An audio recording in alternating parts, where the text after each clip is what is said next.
तुलसी कवच। अस्य श्री तुलसी कवच स्तोत्रमन्त्रस्य श्री महादेव ऋषिः अनुष्टुपछन्दः श्री तुलसी देवतः मन इप्सित कामना सिद्ध्यर्थ जपे विनियोगः। तुलसी श्री महादेवी नमः पंकजधारिणी शिरो मे तुलसी पातु बालं पातु यशस्विनी दृशो मे पद्मनयना श्रीसखी श्रवणे मम घ्राणं पातु सुगन्धा मे मुखं च सुमुखी मम जिह्वा मे पातु शुभदा कण्ठं विद्यामयी मम स्कन्दो कल्याणि पातु हृदयं विष्णुवल्लभा पुण्यदा मे पातु मध्यं नाभि सौभाग्यदायिनी कटिं कुण्डलिनी पातु उरु नारदवन्दिता जननी जानुनी पातु जङ्गे सकलवन्दिता नारायणप्रिया पादौ सर्वाङ्ग सर्वरक्षिणी संकटे विषमे दुर्गे भये वादे महाहवे नित्यं हि सन्ध्ययो पातु तुलसी सर्वदा सदा इतिदं परमं गुह्यं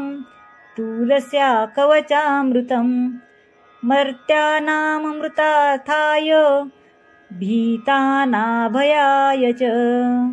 मोक्षाय च मुक्षूणां ध्यायिनां ध्यानयोगकृत वशाय वश्यकामानां विद्यायै वेदवादिनां द्रविणाय दरिद्राण पापिना पापशान्तये रोगिणां सर्वरोगहराये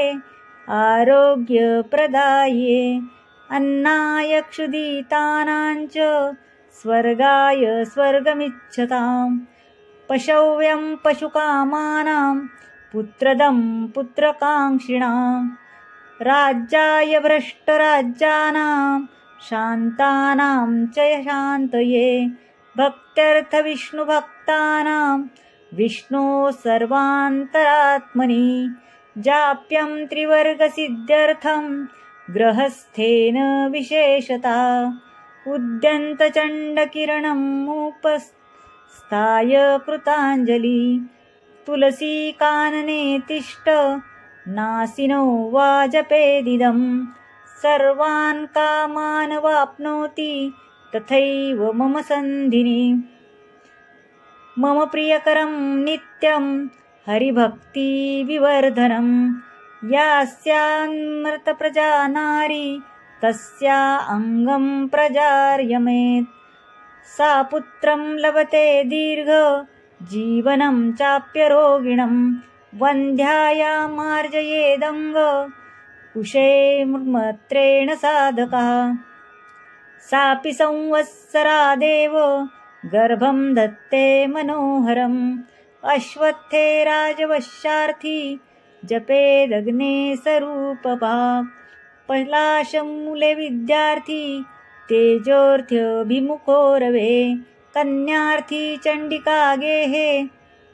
शत्रुहत्ये गृहे मम श्रीकामो विष्णुगेहे च उद्याने श्रीवशा भवेत् किमत्र बहुनोक्तेन शृणु सैन्येश तत्त्वतः यं यं काममभिध्यायेत तं प्राप्नोत्यसंशयं मम गेहगस्तत्त्वं तु तारकस्य वधेच्छया